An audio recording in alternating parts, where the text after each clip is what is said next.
question of prosperity. What does it mean? A lot of times we assume we know. Of course, it means economic, but does it really? It also means environmental. It also means spiritual. What does prosperity mean?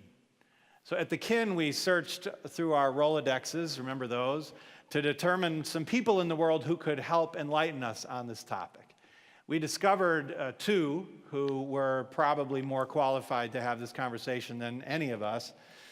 One, Sian Hansen, leading the Legatum Institute, and the other, Grzegorz Kolodko, the former Deputy Prime Minister of Poland and Finance Minister of that country. I'll let Peter Bryant, my colleague, friend, business partner, and honorary co-founder of the Kellogg Innovation Network, provide the frame.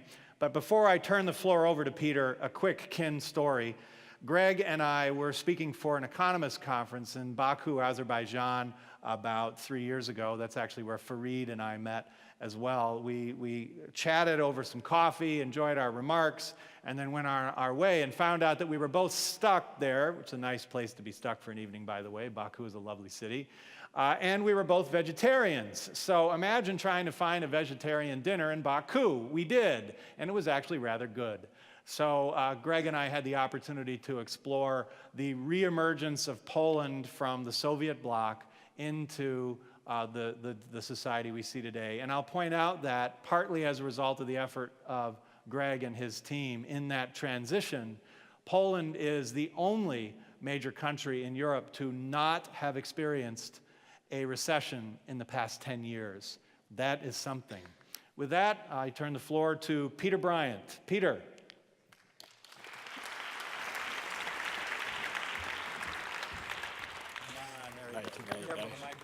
I've got to watch the microphone. Can't say whispers to Rob. So good afternoon, everyone. Great to be here in Miami. I was listening to Manny's comment about the South Beach as I was relaxing in the lounge, thinking about a mojito. I couldn't help but think South Beach versus the New World Center for Kin. So we're here to talk about what is prosperity. And I'd like to share a story with you before I turn over to our two very distinguished speakers on this. And it's a personal story, actually, about prosperity. So, and we all have our parent discussions that leave indelible marks. So my mum, who passed away 2 years ago, was talking to me when I was 14 and 15, and I was kind of excelling at finance and accounting at school, so very financial oriented. And she sat me down and said, Peter, and this is a woman who fled Nazi Germany in 1938. She lost everything, family, friends, education, money, everything, you can't imagine. And with my dad, rebuilt her life in New Zealand. So she knew something about this. She said, Peter, there is more to life and more to happiness than just money. There is much more. But at the same time, money helps too. Okay, so my deep insight from that was actually it's not one or the other, and in fact they feed each other. Okay, so and I've tried since that time to live my life with that notion in my head, sometimes more successful than others, so we're not perfect, we're human. So I think that was a very telling story that I remember from my mum and hold that dear to my heart to this day. So The Economist, and I don't know who reads The Economist, they had a great editorial that said basically, GDP is a bad gauge of global prosperity, and it's time for a fresh approach. Okay, and because at Kin we're all about prosperity and innovation, I think the time is right to have this kind of discussion. And we're very honored to have two speakers that Rob has initially mentioned. The first of those is Sian Hansen, the Executive Director of the Legatum Institute in London. And for those that know me, you know I always seek a New Zealand or Kiwi connection to every Kin global. And we found another. So the Legatum Institute was actually founded by Chris Chandler, a very successful New Zealander, actually a multi-billionaire from investment banking, but always was dissatisfied with just the financial side of the equation and was always seeking social capital equation as well. So he used his wealth in many different ways. One of those was to set up the Legatum Institute that I believe is the only body in the world that produces a very holistic prosperity index across 140 countries. So I'm very honored to introduce from London, Sian Hansen, the Executive Director of the Legatum Institute. Sian.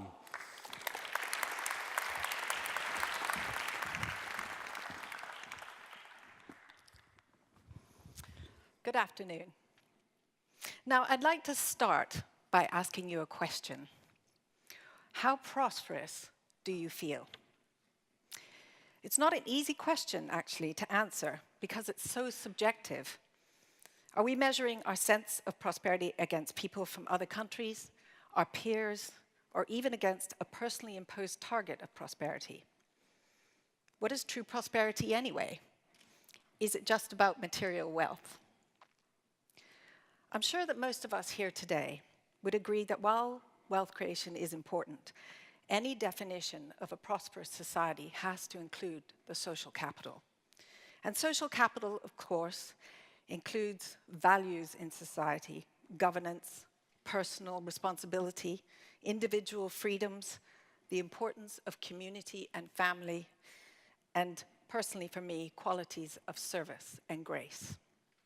Can we measure prosperity? At the Legatum Institute, we measure it annually through our Prosperity Index, and here it is. The index analyzes 142 countries across 8 sub-indices, and you'll see them on the screen. These 8 sub-indices are economy, entrepreneurship and opportunity, governance, education, health, safety and security, personal freedom, and social capital.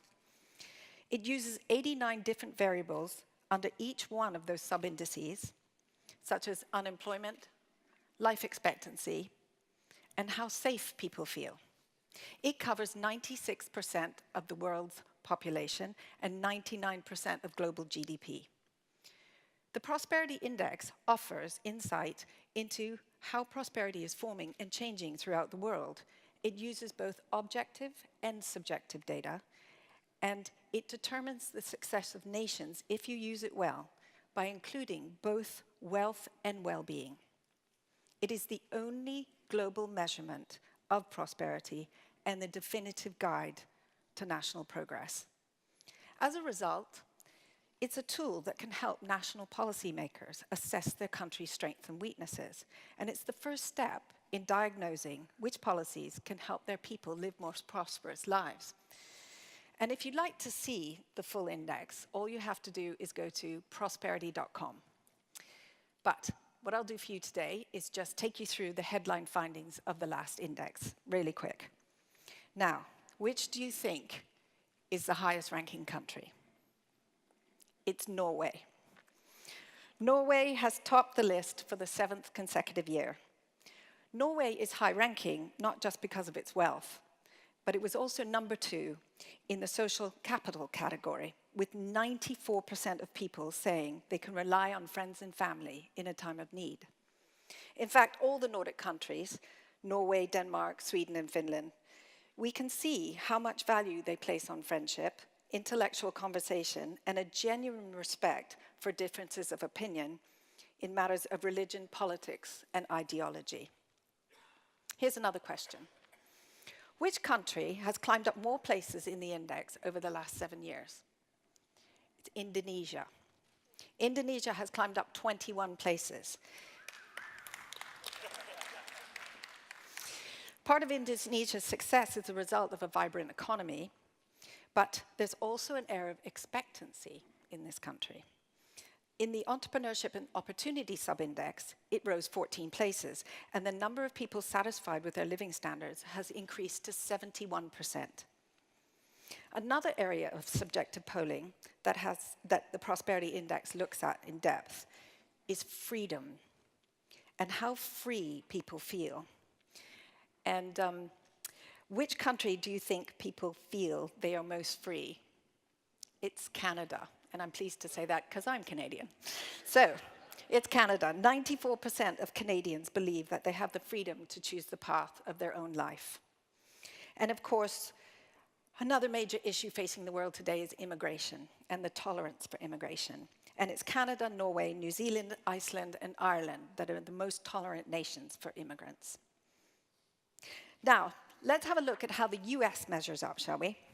The US ranks 115th in linguistic diversity, 7th in literacy, 27th in math, and 22nd in science. And despite all the educational resources in the US, from our index this year, it does look like a student from Africa actually outperforms a typical American. And sadly, America leads in the number of citizens per capita in prison. The US was lower in the ranking in the Health and Safety Security Index this year, moving down to 33 in the world. It means that Americans fear more for their safety every day than people living in Egypt and Bangladesh. Instead of being the envy of the world, America has dropped overall to number 11. Now that's behind countries such as Switzerland, New Zealand, Australia, Netherlands, Finland, and Ireland. And I really think that speaks volumes. But let's just look at Russia. Russia has moved up 10 spots. And it's now coming in at the 58th most prosperous country in the world. That's not because Russia's economic prosperity has done well. In fact, their economic prosperity has declined. So why did Russia move up? Well, that's because the index incorporates subjective data into its rankings. For example, it polls citizens about how they feel their country is doing. And on that front, Russians are feeling much better than they did a year ago. And it's the country's strong performance, driven by big improvements in the social capital category, that moved it up. So to put it simply, despite living in a country of economic decline, Russians' perceptions of their prosperity have improved their ranking, whilst American perceptions have had the opposite effect. So we've defined and measured prosperity, but we've also discovered that there are surprising results when you factor in subjective data linked to perceptions and feelings. In fact, I'm sure you would agree that there's some negative perceptions affecting economic prosperity at the moment. There seems to be an almost universal belief that big businesses have cheated and polluted their way to the top. A YouGov poll in September, which Legatum conducted over 7 countries, they found that barely 10% of people felt that big businesses were clean. More worrying still, people in all 7 countries felt that the poor usually get poorer in capitalist societies. And parents in Britain, Brazil, Germany, and America don't expect their children to be richer, safer, or healthier than they were. The negativity was most pronounced in America, according to our survey. But let me give you some good news. The good news is there seems to be an optimistic sense that individual people can make a difference in the world. And despite negativity towards capitalism, more people in 7 countries felt that free enterprise was better at lifting people out of poverty than government. Doctors, teachers, charity workers may be more admired than business leaders, but there's a widespread recognition that entrepreneurs and business leaders are important to society. And the countries that were most optimistic about their future were India, Indonesia, and Thailand. In fact, in India, 50% expect life for the next generation to be improved. And there was a majority opinion that business and society's interests were well aligned. But I still say, in order to improve overall prosperity, we need to pay more attention to the social fabric of society. So today, I'd like to spark a debate, and I'd like to encourage policymakers, scholars, business leaders, and the media to take a more holistic view of prosperity. One senior policymaker who seems to understand this is another Canadian, the current governor of the Bank of England, Mark Carney. In May 2014, he said, "It is necessary to recognize the importance of values and belief in economic life." Economic and political philosophers from Adam Smith in the 18th century to Hayek in the 20th century have long recognized that beliefs are part of inherited social capital, which provides the social framework for the free markets. But the benefits of the free market have largely been obscured in recent times around persistent crony capitalism and by the lack of apparent accountability in the 2008 crisis. These have eroded confidence in free enterprise. And I suggest to you today that this is why we have such unexpected results in politics at the moment, raising up politicians who offer a solution to those feeling disengaged and disenfranchised. We seem to have created a society based on who gets what. It feels like the benefits are always nearly going to the fortunate few in the short term, to the expense of many in the longer term. In order for society to chart a new path for the future, we need to start a new social debate. As well as focusing on wealth creation, surely we must also include other important factors in life, our social capital, our governance, and our personal freedoms. And we need to do that today. If world leaders paid as much attention to social factors instead of relying purely on macroeconomic indicators like GDP, we could all start laying the foundations for a very prosperous world. And we could bring about real change. And only then, when we're asked the question, how prosperous do we feel, we'll know the true answer. Thank you very much.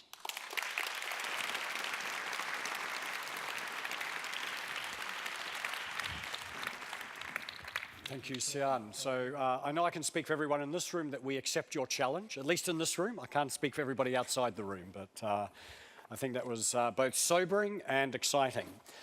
So our next speaker, Rob mentioned, with a serendipitous opportunity of meeting Greg Kolodko. I had to pronounce that word 5 times, so people that know me as well, I kind of butcher foreign names sometimes, surprisingly. Former Deputy Prime Minister and Finance Minister of Poland, who was one of the leaders of the reform coming out from behind the Iron Curtain. He's a professor at Kozminski University in Warsaw and an author of several books, and is a real student of looking at this whole question of what is prosperity and looking at it in a global sense, not just within the Polish context. So please give a warm welcome to Greg Kolodko. Greg.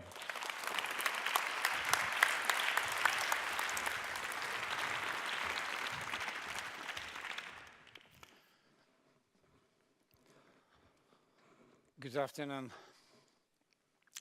The things happen, they do because many things happen at the same time.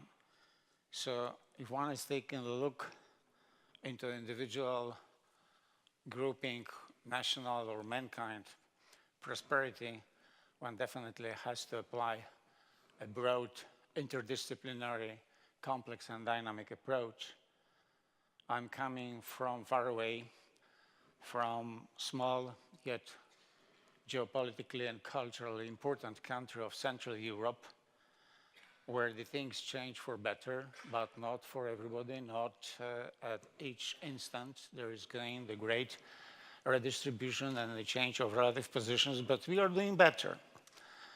I've been introduced as former Deputy Prime Minister and Minister of Finance, so one may say, well, he's supposed to talk about inflation, purchasing power, exchange rate, fiscal deficit, public debt, and all this blah, blah, blah. These economies are boring the people most of the time, especially if you turn to Bloomberg or CNN Business. But being the finance minister, I was very much concerned about social matters. Economic development, expansion, it's not a strictly business economic process. It is very much intertwining with the social aspects of performance and development of the countries, states, societies, culture, and so on. On the index, on the ranking, which was just presented here a while ago, my country is ranked at the position 25th. We are in green on this map, high prosperity. Good for us. But if you turn to news, if you will browse through the news a week backward, a month, a year, you will hardly find any news about prosperity in a country like Poland. Actually, you won't find anything about prosperity in any other country unless you will Google it. But you will find plenty about GDP. You will find plenty about the fiscal deficit or public debt or direct investment or whatever. This is where the economic policy most of the time is turning the attention of the policy making and the general public. So I wish that in the future, hopefully in the foreseeable future, there will be much more concern in the public debate, in the real active political discussion about well-being, about happiness, about prosperity. But you can hardly find a parliament with one exclusion in the world, that is the beautiful, small, and poor country of Bhutan, where they would discuss the prosperity. If you listen to the debate in American Congress or Russian Duma, Polish Sejm, of French National Assembly, they are arguing how to raise the rate of growth of GDP. If you will take a look for the last week summit of G7, the leading industrial nations, including the great nation of the US, over there in Iseshima in Japan, they were discussing how to raise the economic growth. I do understand why. I've been 4 times Deputy Prime Minister for Economy and Finance Minister. And higher than otherwise rate of growth, say 3 and not 2% in US, say 4, not 2% in Poland, say growth, not recession in Brazil, it's better for 2 reasons. First, it is the best way to fight unemployment, and we do have the problem with unemployment. Is it 5% like it is in US, or is it 25% like it is in Spain? And this is the best instrument to improve the fiscal situation, which is a challenge in a rich country like the US and relatively poor country, or much poorer than US, like Greece and all over the world, I mean, the fiscal position. So for that reason, there's much more of attention given to maximization of the rate of return from investment on microeconomic scale, business approach, or maximization of the rate of growth of GDP. But as I'm arguing in my books, you will get the flyer about my recent books, we are already, for a long period of time, beyond GDP reality, beyond GDP economy. And beyond GDP economy calls for beyond GDP economics, that is economic theory, which explains how the things work. Rob said at his great introduction, science, economics as a science, unless it is a lobbying for special interest or just an instrument of our ideological fight.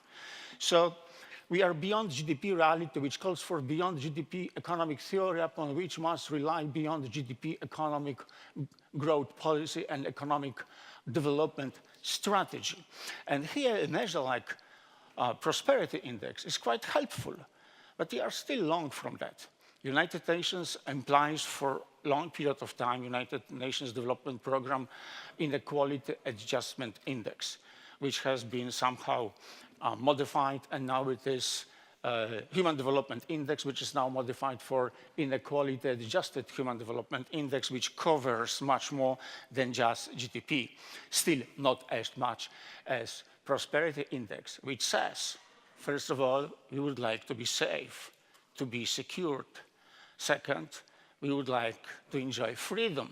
But sometime, especially recently, at the time of so-called much of terrorist threat, there is the contradiction, the trade-off between individual security and individual freedom. It's a great debate how we go, what we prefer more to what we're supposed to give more attention in policies and in culture, in our system of culture, in axiology. And then there is the well-being. But sometime you will see that nothing is changing, same security, same well-being, same income per capita or whatever, same income distribution, but different leader. You will see in US, yet we are here from 27 countries, what kind of leader you will have after November election. President Putin said that Mr. Trump is smart, is a brilliant fellow. Then I heard that Mr. Trump said that Putin is smart because he said that I'm brilliant. Today I read on BBC World that dictator of North Korea, Mr. Kim, said that Mr. Trump is a wise man. But I would like to see an American leader who will really be able to take care of prosperity. And I think that US is closer to this approach than very many European countries because of the current stage of economic crisis. Once upon a time, President of France, Sarkozy, invited distinguished economists, including 2 Nobel Prize winners, Joe Stiglitz and Amartya Sen, to find alternative measure for GDP. And France was in avant-garde of pushing us. France is an important country, with all due respect to my country, much important than Poland, to move from GDP to something broader. But then the crisis hit. It came from USA. It is made USA crisis, and now there is a concern with refugees, with euro, with Brexit, with exit, with Grexit. Nobody actually is talking about better future, about prosperity. Sian said it calls for engagement of economists, businessmen, intellectuals, media, policymakers. They're not concerned about prosperity. They're concerned about short-term challenges, and we have plenty of them, and sometimes they are, of course, related to prosperity, sometimes not at all. If you will go through the media, you will find much more jazz about a World Economic Forum Competitiveness Index, about World Bank is doing business index, about Freedom House, Freedom Index, and so on, than about Legatum Prosperity Index. That is how media react also. Why? I can tell you. Because prosperity is a long shot term. We can't talk about prosperity prior to American election or prior to 23rd of June Brexit referendum in UK, or even Grexit, if it is going to happen. It's plausible, but not unavoidable. The future soon will come. But prosperity calls for a vision, not an illusion. Not very many politicians and economists, they have a vision. And then it calls for multifaceted strategy, not just short-sighted economic policy. It calls for some change, shift, not only within the economic activity, but also within culture in a broad sense. But the world is more prosperous generation after generation, and by and large, we are on the right track. But my advice is to the intellectuals, but first of all to my colleague economists, do not forget about GDP, but put it in a proper perspective. Because what's supposed to be cared of is prosperity, and money may help. You've seen where is green.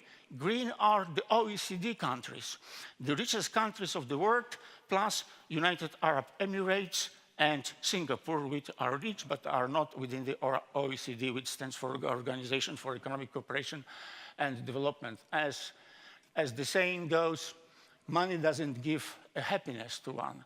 But as we are saying, it's not that easy, or it would be easier to be happy if we have a little bit of money.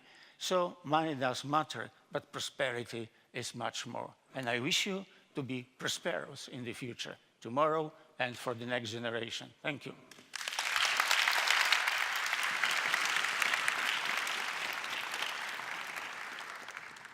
We'll take questions from the audience, but I'll pose a question to both Greg and Sian. I mean, obviously, actually, how do you make the world move from this kind of GDP measure to the prosperity kind of measure for our well-being? You know, and I think the interesting insight there was, you know, Sarkozy was trying to do that with France to lead the discussion. Then it seemed the financial crisis came, and now since 2008, it's been nothing but a tidal wave of crises. So how do we kind of lift ourselves out of that and move away from prosperity always being sidelined? Any thoughts there, how we get there? Well, to what I want, I have to draw an attention.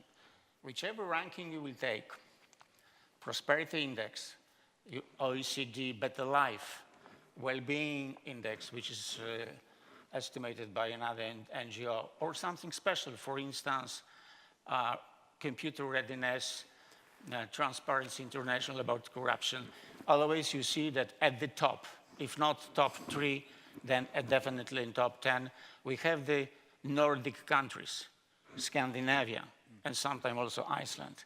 It's not just a case. There is the reason behind it. These are most equitable countries in the world. What Sian is showing from an economic analysis viewpoint, you may consider, well, it depends on economics. To have security, to have a proper social protection system, to have good education, good healthcare, clean environment, you need money. You need capital. If you have $55,000 per capita, as you have in the US, and we have only $26,000, it is easier for you to have better infrastructure, better universities, better healthcare, but yet you have plenty of problems too, than say in a country which is as poor as whatever, Burundi, which I've been to. I've seen most of the countries which are on the list. So I would say that one great contribution to improving the prosperity, well-being, is taking care of a proper income distribution. And this is very challenging and a very long-term problem, how to address the issue. But you see that it's possible. You may have, at the same time, competitiveness, freedom, lot of money, highest income, clean environment, with relatively much less of inequality than we have in countries as different as US and Russia, China, and Brazil, where a measure we use, so-called Gini coefficient, is close to 0.5. Equitable growth, equitable economy, inclusive economy is a key to improvement, to improve prosperity. So if a humanist will say you have to take care of education, of healthcare, etc., I do understand it, but I also understand as the finance minister, former, it is called for money. But without equitable growth, inclusive economy, you will be no more prosperous. And I'm not surprised that the great nation of United States is ranked at number 15 because of the problem of inequality, which is a great issue here. Yeah. Sian, Well, look at this just a lot. to take another viewpoint, it's the little platoons that I think are most important. I mean, much of what politicians and the media pick up on now is what we're doing, you know, and you can make a difference even in the smallest way in your community, and I know lots and lots of people do. But let me give you two really concrete examples. I was sitting with a group of students who were finding it difficult to get a job. And it wasn't me. One student stopped me and said, I was giving them some advice about presentation training and things like that and interview technique. And she said, you know what? I'm finding this really difficult. You know, what do I have to keep thinking about what I want and what do I want to do with my life? In fact, what I'd really like to do is help Joe get a job. And it was the person sitting next to her. And she said, that would really make me feel good. And I'd really like to help them. Is that okay? Yes. Yes, you have permission. Or I met an Indian businessman the other day who said, we were talking about trust. You know, trust in business, whether it's within a business or between businesses, is eroded. I said, but what do? You know, he's incredibly successful, this businessman. And he said, well, I abolished that your line manager had to sign off your expenses. And I said, well, how did you do that? And he said, well, it was about a year ago, and I just said, you didn't have to do it anymore. You signed your own expenses. And guess what happened to his expense ratio? It went down 24%. Yeah.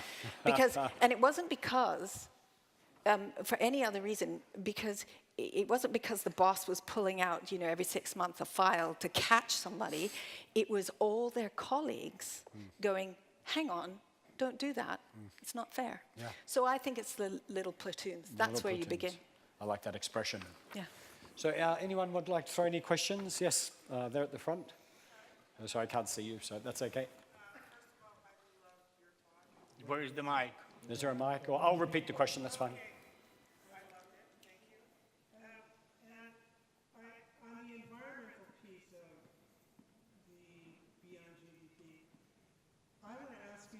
Both of you, how you think we can best redefine profit.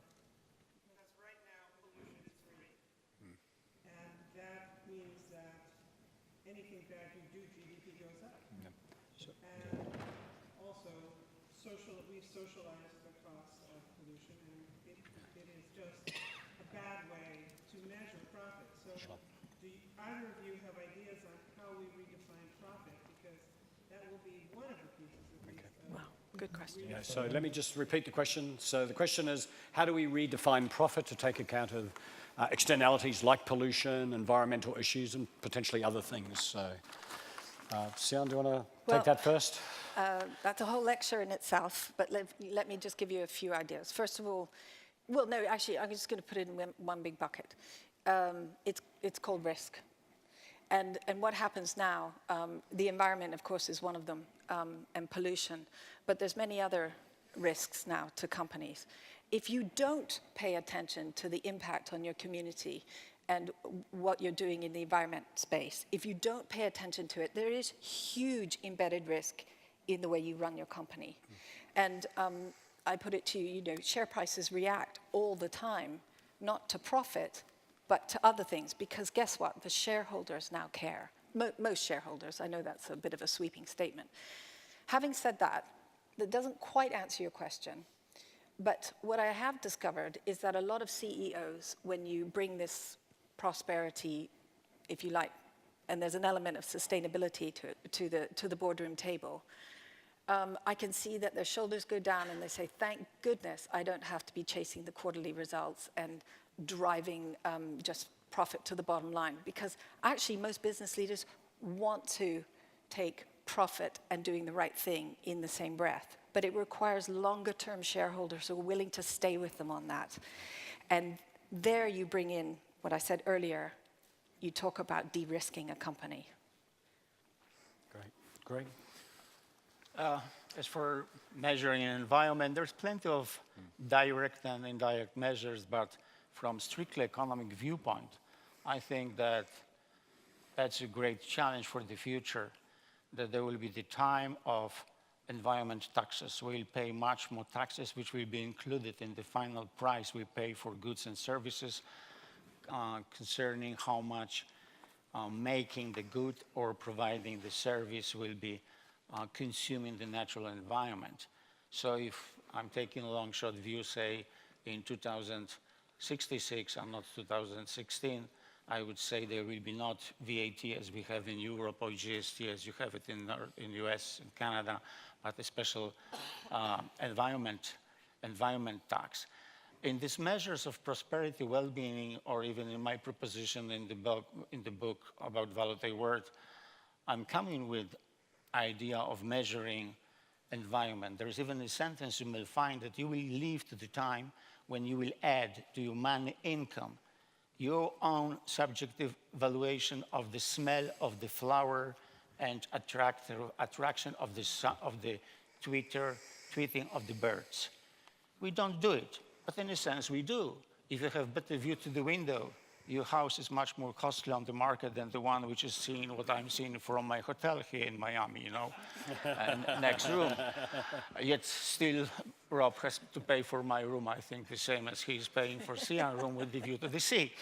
But somehow it takes, from an economic view, into consideration this aspect. But it is also a matter of culture. It's a matter of mentality. And I think it's a process of learning by doing. But there is the country which you should take a look into. It's a wonderful case. This is the tiny Himalayan kingdom of Bhutan, when they have for generation a very complex multi-factor-based index, gross national happiness, which is a composite index taking into account 72 different indexes, some of them which we can measure in numbers because of statistics, because of data, and the other parts which is based on survey, what people think. It's damn important what people think. It is even more important because quite often people think in the wrong way. They want something which is in the longer run deteriorating their prosperity, not improving it. That is the basis for political conflict. In policy, you cannot always follow the short-term popular wish. That is what we refer to as populism. And populism never was successful as a policy to improve prosperity. But austerity, either, is not a successful way, either in Spain or in Greece, as you see, or the attempt recently in France. Yet, it's a very good question. I'm leaving you with this as a homework. Think what the French government, which is called socialists themselves, is proposing now vis-à-vis so-called flexibility of the labor market. Is it going to improve to the prosperity of French people, as the government believes, or it is against this prosperity, as the people fighting the government and the police on the streets are convinced? This is the good question. And sometimes even a good, decent economist cannot answer you the question because on the one hand and on the other hand, as the great American president Hoover said once upon a time, after listening this blah, blah, blah, on the one hand and on the other hand, is there any one-handed economist here? No. Thank you, Greg. Good reality check for us. Also, I think it takes I have courageous... two hands, but I have also one head. One head. And courageous leadership that we see from people like CEO of Unilever. So I think one parting question, I see our clock counting down. Sian, you're talking to us about the prosperity gap that Legatum was starting to look into. Can you kind of explain that and what that means and what insights we can expect? Yeah, just over the next year, we're looking at our methodology around an index. And it made us think that what we'd like to do now is focus on what we are calling the prosperity gap. And the gap is a nation's wealth and how well the people feel they're doing, and measuring that against other countries within their continent and seeing what the gap is, but more importantly, if there's a difference between economic wealth and how they feel about their prosperity. And that gap, that bit in the middle, is what we're most interested in. If I can give you, again, an analogy, just zooming it down on a lens, what you can see, or what we believe, is that there's more prosperity in a slum dwelling than there is in a high-rise development. Because you feel the connectivity and you feel the social bonds and you feel the family, the importance of family. In a high-rise development, they're lonely, there's a higher incidence of mental illness. There's a prosperity gap there. We're interested in looking at the gap. That is fantastic. Greg, any perspective? I know you're not aware of their work, but... Well, I'm just thinking in a different way, you know, because I would like to listen. I'm not an American, but, you know, US is US. It's not whatever other country. A debate between the pretenders for the most important office in the world, that is the White House, discussing how to improve prosperity of the American people, because they say each second sentence that they care about the American people.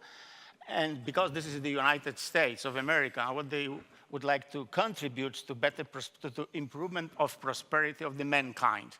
Remember, there are 7 billion of us outside you, the North Americans.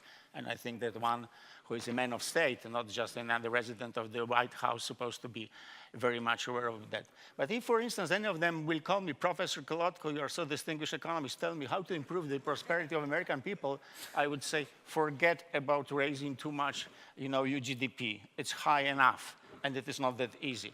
Take care of how it is distributed, and you will see before you will fight for your next term that it will raise your rating because there will be already the improvement of prosperity if there will be more equitable growth.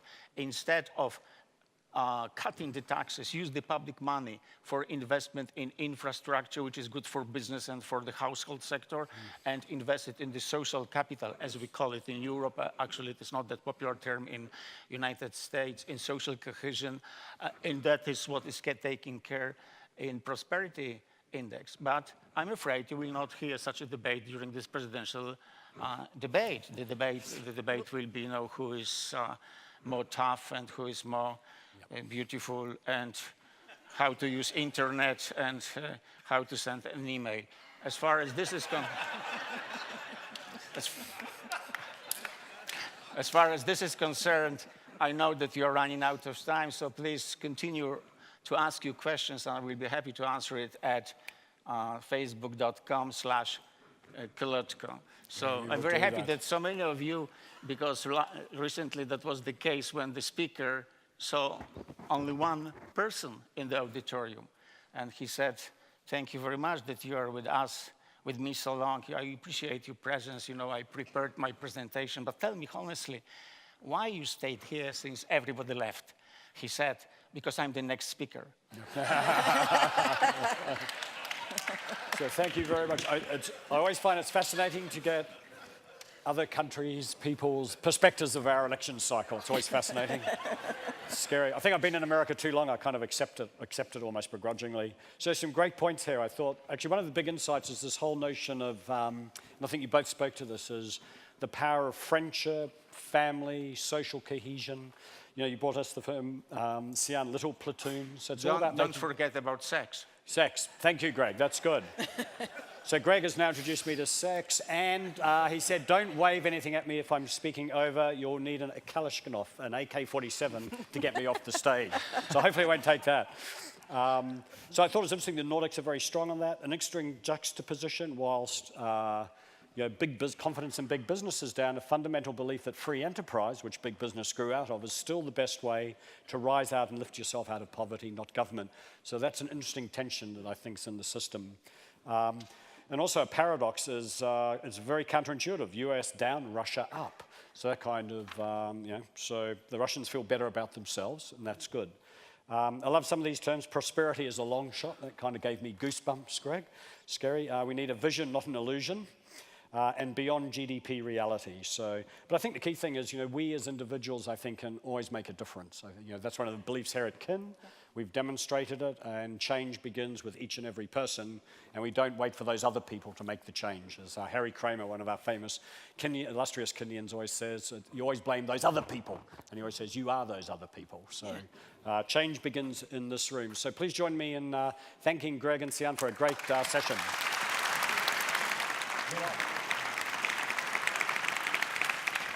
Thank you, Sian. Great.